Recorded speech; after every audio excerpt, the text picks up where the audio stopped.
आज बच्चियों के साथ किस प्रकार से बलात्कार हो रहे हैं, मृत्यु दंड है, फिर भी खुलेआम हो रहे हैं। हर चीज के कानून बने हुए बड़े, मृत्यु तक सजा का प्रावधान है, फिर भी क्या मर्डर रुकते हैं? आप मुझे बताइए, वसुंधरा राजे जी ये बिल लेके आई थी, फिर क्यों नहीं पास हुआ? अधिकारियों ने बिल लाने के लिए उनको तैयार किया, लेकिन उन्होंने जन भावना के मुताबिक वो बैक हो गए। अध्यक्ष महोदय, ये एक नई दुकान खुल रही है और इस दुकान के अंदर आम जन शामिल हो गया है। जिम्मेदारी से कहना चाहता हूं कि ये माफियों को पनपाने वाला बिल होगा। बरसात का पानी सबसे बड़ा स्रोत है जिससे हम रिचार्ज कर सकते हैं। आज हम कहां खड़े हैं? आज बरसात का पानी, सारा का सारा पानी वेस्ट हो रहा है। घर बैठे कमाए 1500 रुपए प्रतिदिन, वो भी विदाउट इन्वेस्टमेंट। बस डाउनलोड करें बैंक साथी ऐप, फ्री ट्रेनिंग लेकर कमाना शुरू करें। बैंक साथी से जुड़कर 15 लाख लोगों के सपने हुए पूरे। अब बारी है आपकी।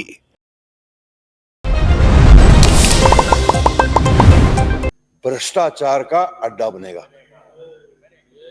अध्यक्ष महोदय, सरकार जो एक बिल लेके आई है, ये बिल जन विरोधी बिल है और जनता की मूल भावना के खिलाफ है। इस बिल से संरक्षण प्रबंधन प्राधिकरण बन जाएगा और वो प्राधिकरण इस पीने के पानी से संरक्षण के और प्रबंधन के लिए काम करेगा। अध्यक्ष महोदय, ये बिल को हम पूरा अध्ययन करते हैं तो ये इससे साफ चीज जाहिर होती है कि ये बिल भ्रष्टाचार का अड्डा बनेगा। ये भ्रष्टाचार का अड्डा बनेगा। मैं सभी सदस्यों को कहना चाहता हूं कि ये कोई छोटी मोटी बात नहीं है। आप मुझे बताइए, वसुंधरा राजे जी ये बिल लेके आई थी, फिर क्यों नहीं पास हुआ? अधिकारियों ने बिल लाने के लिए उनको तैयार किया, लेकिन उन्होंने जन भावना के मुताबिक वो बैक हो गए। अभी आप लेके आए जुलाई में, उस वक्त अध्यक्ष महोदय मैंने उस बिल पर बोलने के लिए पूरा तैयार होकर आया था और मैं शायद आपके कमरे में बैठा था, कहीं बैठा था, कुछ सदस्य यहां मौजूद हैं अभी। मैंने कहा था ये बात करो सरकार से, ये बिल इतना घातक होगा कि आपके सबके समझ में नहीं आएगी। अध्यक्ष महोदय, ये प्रवर समिति को गया, क्या हुआ प्रवर समिति में? अरे किसानों से तो डर गए आप, उनको तो आपने हटा दिया। बाकी जो क्या किया आपने, एमएलए तो डाले हैं 2। अरे पूरी जो आपकी कमेटी बनेगी, प्राधिकरण बनेगा, उसका चेयरमैन से लेकर के सारे लोग तो अधिकारी हैं। तो ये जो अपना जो प्राधिकरण बनेगा, ये अधिकारियों को शक्ति देने वाला बनेगा और ये तानाशाह हो जाएगा। अध्यक्ष महोदय, मैं जिम्मेदारी से कहना चाहता हूं ये बात, ये बिल आप देखिए, ये कोई भी व्यक्ति आवेदन करेगा, एनओसी मांगेगा, क्या हो रहा है आज? क्या हो रहा है अध्यक्ष महोदय? ये एक नई दुकान खुल रही है और इस दुकान के अंदर आम जन शामिल हो गया है। आपने किसानों को सिंचाई के लिए अलग किया है, आम जन को, अभी जूली साहब बोल रहे थे, हैंडपंप को भी आपने शामिल किया है। तो ये सारी अव्यवहारिक चीजें हैं, इसको गहराई से इसको देखना चाहिए। ये जन भावना से जुड़ा हुआ बिल है अध्यक्ष महोदय, इसमें आम आदमी प्रभावित होगा। अभी एक बात और है, अब 2 एमएलए तो आपने डाल दिए, कोई एमएलए सुझाव देगा, कौन मानेगा उसकी? फैसला तो आप करोगे उससे बहुमत से, तो विचार भले ही रख दो अपने, फैसला तो बहुमत से ही करते हो। आज हम विपक्ष में बैठे हैं, हम बोल के सुझाव दे रहे हैं, अब मानो तो मानो, नहीं मानो तो नहीं मानो, आप पास कर लोगे।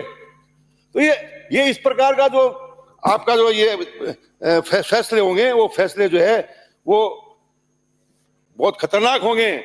मैं जिम्मेदारी से कहना चाहता हूं कि ये माफियों को पनपाने वाला बिल होगा, याद रखना मेरी इस बात को।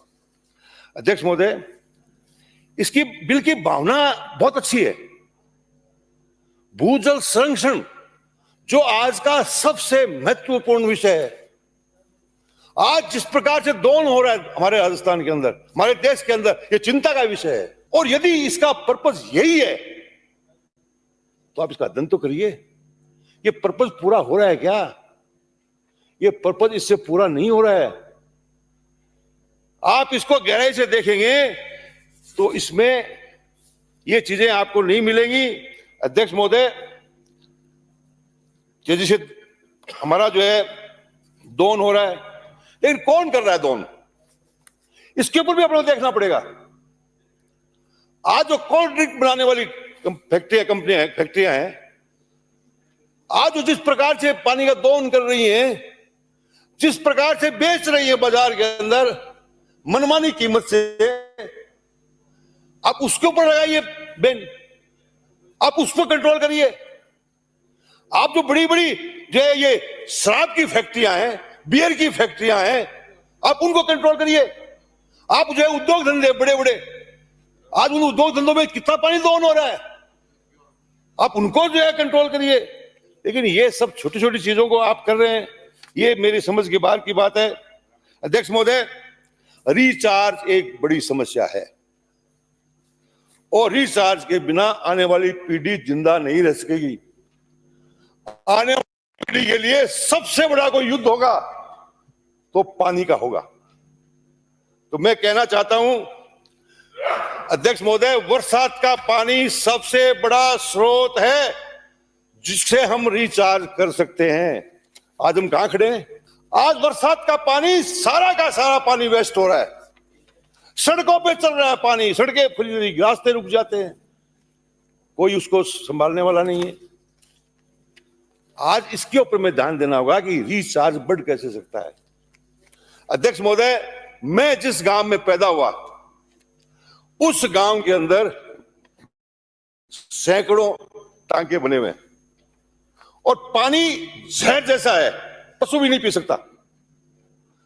तो उस वहां पर उन जो सार्वजनिक टांके बने हुए हैं उनसे पूरा जीवन यापन करते थे लोग। और जब लोगों ने मांग की कि हमारे यहां घर घर टूटी होनी चाहिए, वहां 2 टंकियां बना दी हमने बड़ी बड़ी। आज 1,000 रुपए में पानी डलवा रहे हैं और कुंड हो गए, वो टांके हो गए सारे बर्बाद पुराने।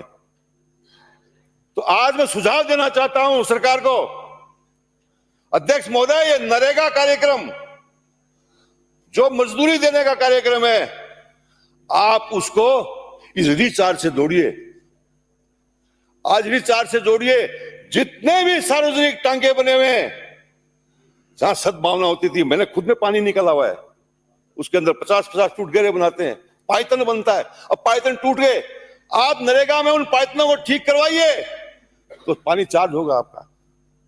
और यदि नरेगा में कराइए घरों के अंदर, आज घरों के अंदर सारा पानी बह के जाता है, तो आप कैसा कोई प्रोत्साहन दीजिए, कोई सब्सिडी दीजिए। प्रधानमंत्री आवास योजना है, आप उसमें जो है मकान दे रहे हैं लोगों को, तो उसके साथ में जो ये टांका जोड़ दीजिए, अंडरग्राउंड जो है टांका बनेगा। आपकी सरकारी योजना है उनके साथ जोड़ दीजिए। अरे बिना बरसात का पानी रोके हुए हम रिचार्ज नहीं कर सकते। हमारा पानी, हमारा निर्माण क्षेत्र इतना बढ़ गया, सड़कें बन गई, बड़ी बड़ी हवेली कोठियां बन गई, सीमेंटेड हो गई, पानी कहां जाएगा नीचे? इसलिए सोचने की बात है।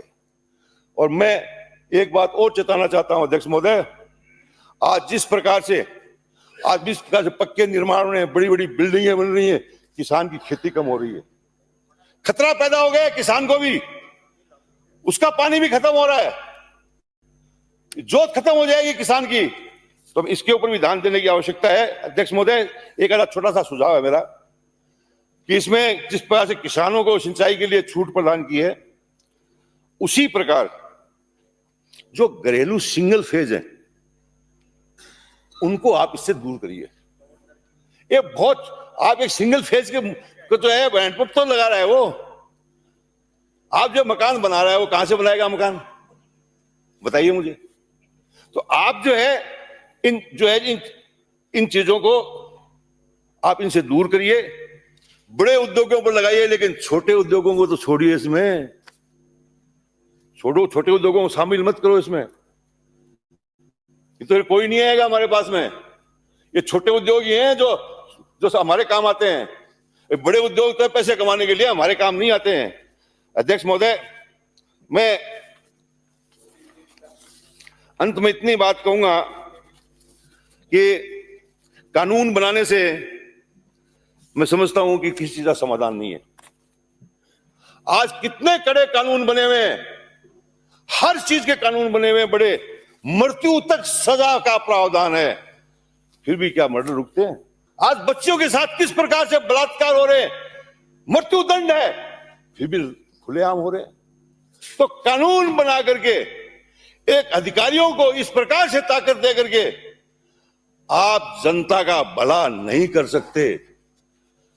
अध्यक्ष महोदय, यहां तो आप कोई भी टिप्पणी हटा दो, कोई कुछ बोले, हमें कोई ऐतराज नहीं, लेकिन जब गांव में जाओगे ना, तब कौन हटाएगा? वहां गांव में 3 साल बाद, 3.5 साल बाद जाना पड़ेगा। इसलिए आप इस बिल को ध्यान से सोचिए, ये जन विरोधी है, मैं इसका विरोध करता हूं और इसको जनमत जानने के लिए जनता के बीच भेजा जाए। धन्यवाद अध्यक्ष महोदय।